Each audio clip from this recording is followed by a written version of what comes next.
Hello, everybody. Scott Golden here with the Pro Wrestling Logic YouTube channel and the AEW Rampage edition for the 8th of October 2021.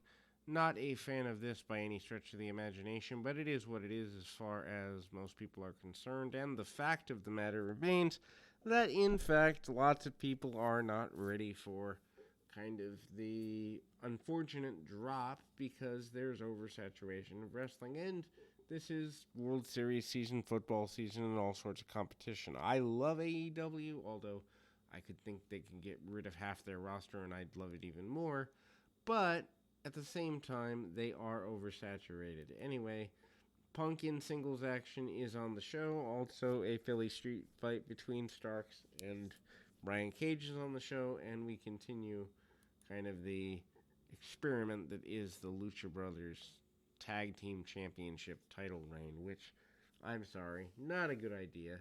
Waste of time, waste of energy, waste of money. In any event, as we continue to go around there, um, continues to be a good enough run, but it's also a sign that they don't really need two national programs unless they get booking under control.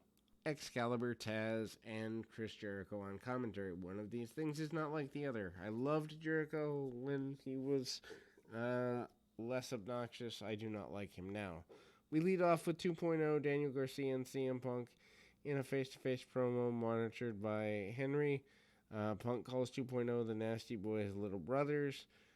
Punk defeats Daniel Garcia 14:05. This didn't need to go that long. A recap of Punk and Garcia and 2.0, the beatdown in Chicago, and that is what brings the match in. Crowd is obviously behind Punk tonight. Good mat work early by Punk and goes for some heel hooks and takedowns. Garcia is forcing the break, grabbing the ropes. Garcia hits a chop on Punk in the corner. Punk slaps Garcia and slams him to the mat pretty hard. Garcia slides out and Punk hits an elbow to the back, and then Punk goes for the GTS. Garcia escapes with some help from his friends at ringside. They 2.0 work over Punk's legs behind the ref's back. They go to a 90-second break, which is much better than the longer breaks normally. Back from the break, Garcia continues to work over Punk's legs. Crowd gets behind Punk again. Start to make a comeback, but when Punk goes to kick off Garcia and cuts off his comeback with another attack and a right leg, Punk then goes for a vertical suplex. Garcia slides out and clips Punk in the back of the knee. Garcia then goes for charging dropkick in the corner.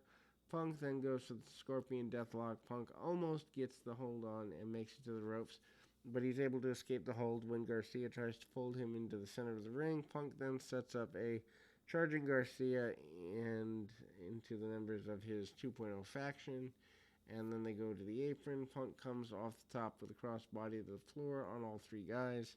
Daring by Punk at this point back in the ring. Punk nails a springboard clothesline and then a picture-perfect pile driver. Nails the Anaconda Vice, and Garcia taps out. Super good match here, and this is really decent.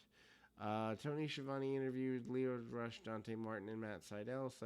Sydal thought Rush is all talk after filling Martin's head with false promises. Rush suggested he could show that he's more than talk by getting a match with Sydal against CM Punk for Rampage next week. Sydal loved the idea, and Excalibur confirms the match has been made for Rampage next week. They sure are using Punk a lot.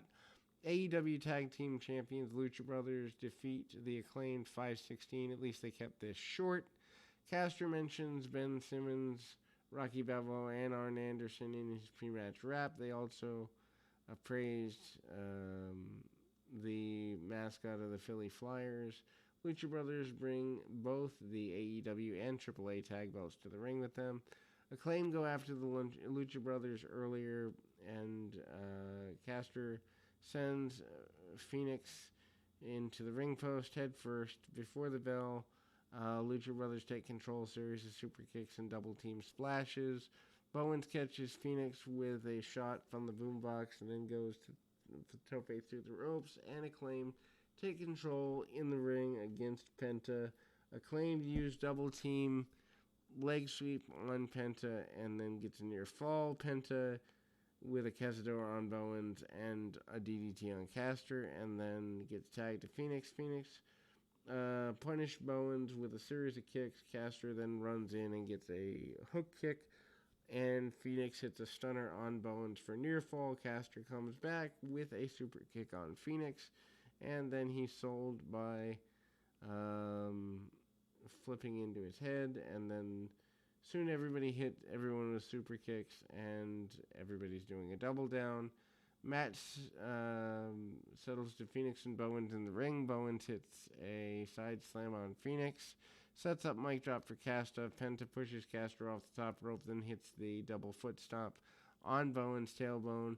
Penta and Phoenix hit the double team pile driver on Bowens to get the win.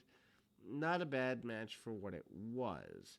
Let's be completely honest, I'm not a fan of the Lucha Brothers, but if you keep them to 3 to 5 minutes, they're a cool little, amateur team that does fancy stuff. Anyway, Jade Cargill with Smart Mark Sterling defeats Sky Blue in 102.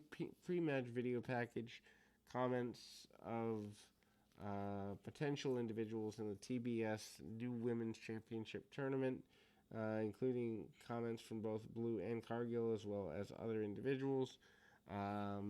Cargill doesn't think Sky Blue deserves to be in the title tournament, and she's going to prove it in the match. Cargill hits a fallaway slam, pump kick, and glam slam to finish off Blue in just over a minute. Thunder Rosa runs out to make a save when she tries to keep the beatdown going. Rampage next week, which is live from Miami, Seidel and Punk, Buddy and Ruby Soho, and Jericho Hager Guevara versus Men of the Year, and Junior Del Santos 6-man match. Dynamite live on next Saturday. Bobby Fish, Bryan Danielson, Lucha Brothers defend the AAA Tag Team titles against a masked team known only to close friends of Andrade. And then Mikael Black versus Dante Martin. Also, the World Title Eliminator Tournament is back. Brackets for that will be released on Dynamite. Finals of the tournament will take place at Full Gear. Another face-to-face interview modded by Mark Henry, Ricky Starks, and Brian Cage. It's time for the main event. There we go. There's street fight. Starks wins and retains the FTW Championship in a Philly Street Fight 1040. Starks introduces a steel chair into the match almost from the beginning. Cage goes to use it and beats Starks up. Fight goes to the floor. Cage nails Starks on the ring apron with a back suplex. Back in the ring, Cage throws a bunch of plunder into the ring. Starks gets a hold of pool cue and Cage gets a hold of pool cue and uses it on Starks. We go to break, and then Cage pump handle suplexes Starks into a trash can, near fall. Hook runs in with the FTW title and tries to take Cage out. Cage catches him with a clothesline. Hobbs then runs in and gets taken out as well. Starks hits Cage with a title belt and a spear for a near fall. Starks then goes to second rope, but Cage ducks and Starks runs headfirst into the chair, and it's been wedged between the turnbuckles. Cage hits a discus lariat for another near fall. Hobbs breaks up the pin attempt. Cage hits Hobbs with a Gamaguri. Then Cage goes to superplex Hobbs. Hook runs back in, nails Cage with a low blow, and Starks hits the Rochambeau on Cage for the pin. Not bad. Not a bad deal here. But anyway, Rampage continues to be the fastest moving and usually good version of pro wrestling in an hour format. More shows need to be shorter. Anyhow, we'll be back with more right after this.